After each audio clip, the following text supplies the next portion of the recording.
Hello, my name is Debbie Reynolds, and we have Pamela Gupta here today. And this is the Data Privacy and Cybersecurity Fix conversation. Pamela and I have done two of these previously, and they've been very well received. So we decided we continue to do this once a month to talk about different issues that are in the news or things about technology and security or privacy that may be of interest not only to businesses but individuals. Pam, we had a really good conversation before we started actually about IoT security and a current law that's come out about that, and then also you have recently spoke at a Women in Cyber and Middle East conference about IoT security. So I would love to hear about that. And you can fill me in on the law and we can chat about it. Yeah, thank you, Debbie. It's always great having a conversation with you. Um, what I wanted to kind of talk about, a couple of things. One is, a couple of years ago, Gemalto, which is a security company, had done research, had done survey on are the barriers for adoption of IoT. Now, IoT is not your normal data protection kind of a territory. It's a complex area. It straddles physical world as well as the data world.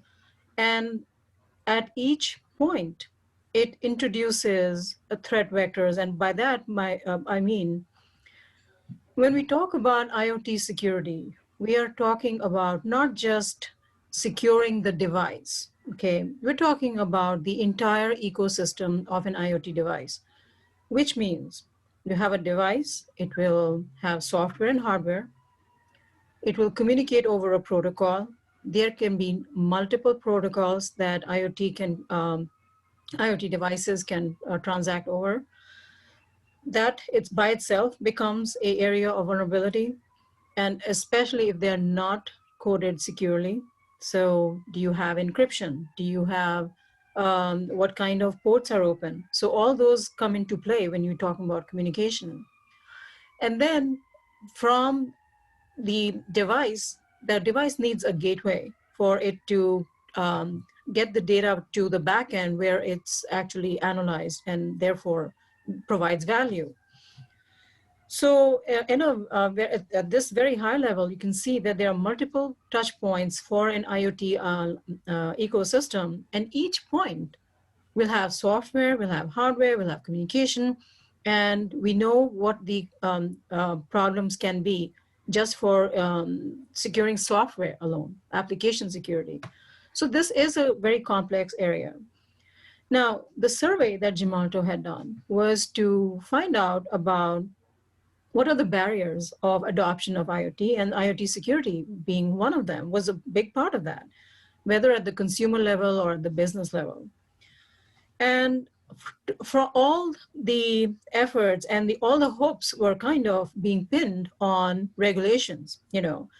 We want governments to come up with the right regulations so that there is enough incentive for IoT manufacturers to bake security in, which is the only way to do this. You really cannot go back and put on Band-Aids and do in retrospective, okay? Right. So that's why it's good that the Congress recently, as in last week, passed a law in the US, it's not a law yet, but they just passed the bill. And it was sitting on the docket or whatever you call it in the legal world or the Congress world, but it had been kind of been stalling along for at least for 3 years. Well, and this is pretty significant. So I'm really happy to hear that this is finally making progress. IoT security is something that needs systemic and a very large push, and this bill is really important in that respect. Yeah. Well, I don't know if you heard about this, but someone had posted on LinkedIn and I read the article about the Zumba vacuums, how they say that the way that it um, records or maps people's houses.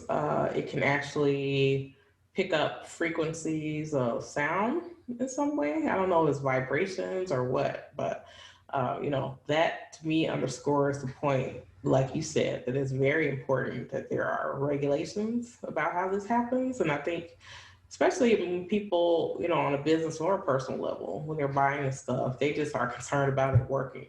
And I think some people kind of assume that these laws or regulations are in place already to protect them. But as you know, technology moves way far ahead or far forward of laws and regulations. So I'm happy to see that they're trying to keep up with IoT security.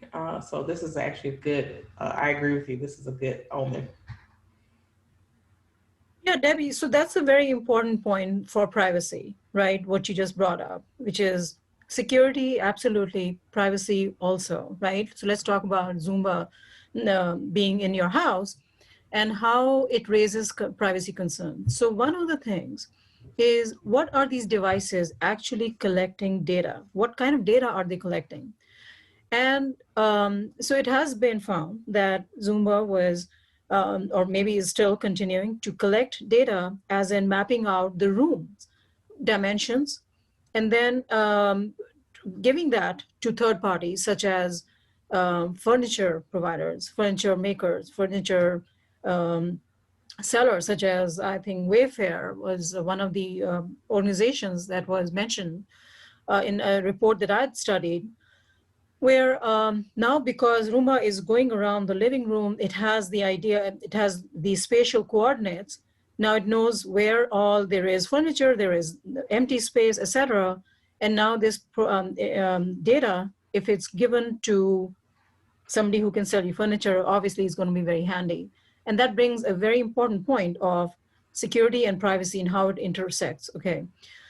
Um, when we look at regulation, when we're looking at IoT security, we're talking about this bill that just got passed and hopefully will be law.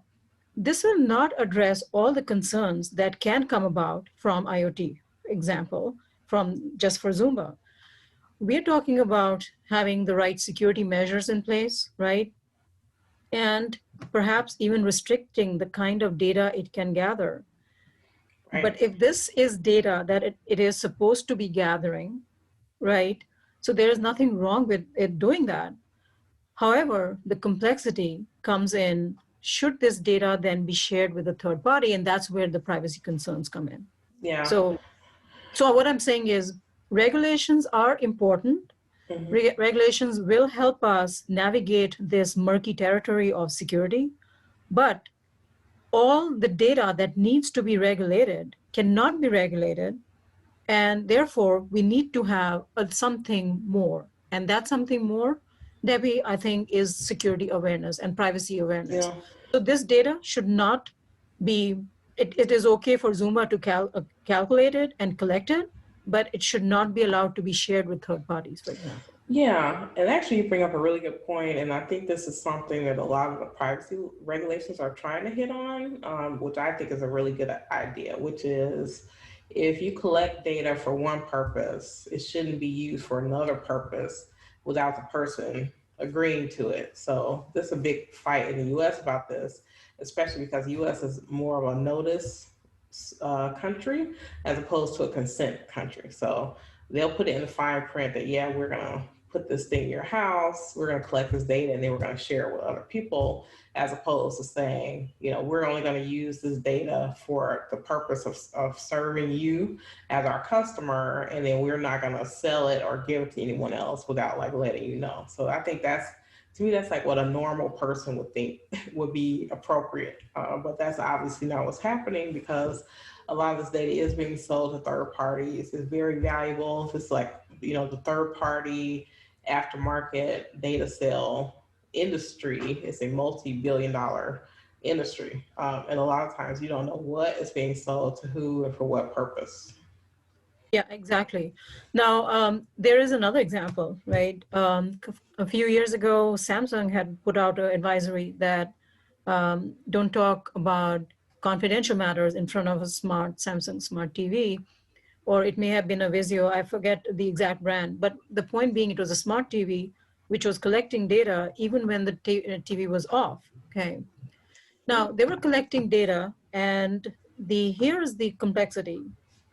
They were collecting data in at all times. The consumer was not aware of that. That's one issue. The other is they were collecting this data and it was being sent to a third party because, but they were doing it for the right reasons, right? They were not doing it to be malicious.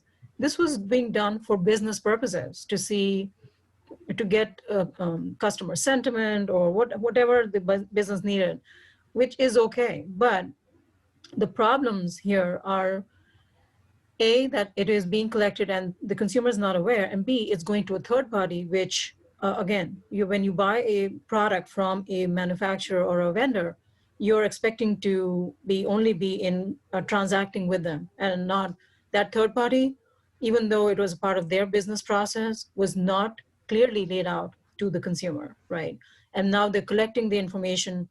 It's going to a completely outside party, which I don't think any consumer would be happy, even if the vendor itself was collecting that data because they didn't even know about it, let alone a external entity who they don't have a legal binding, anything legally binding with them, right? Yeah. That they're not going to use this data for, I don't know, for something Yeah. different than what you just said earlier.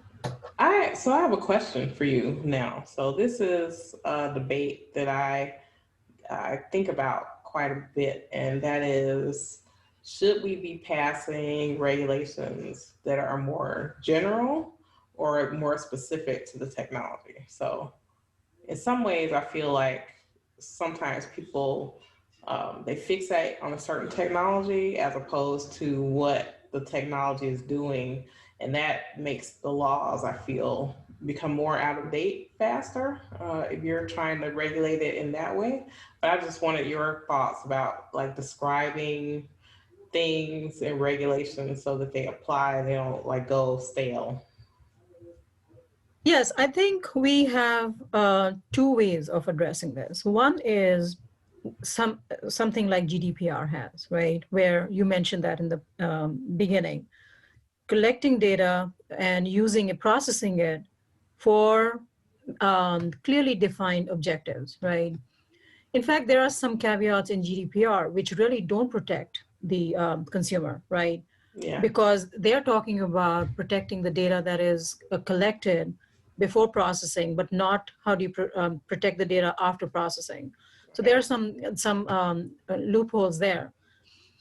But even if we had a catch-all kind of a legislation or a rule or directive which said it's completely restricted that whatever you're collecting is only being used for the purpose it is being collected, Hmm. there's still room for a lot of security exposure for Yeah. a consumer and a business.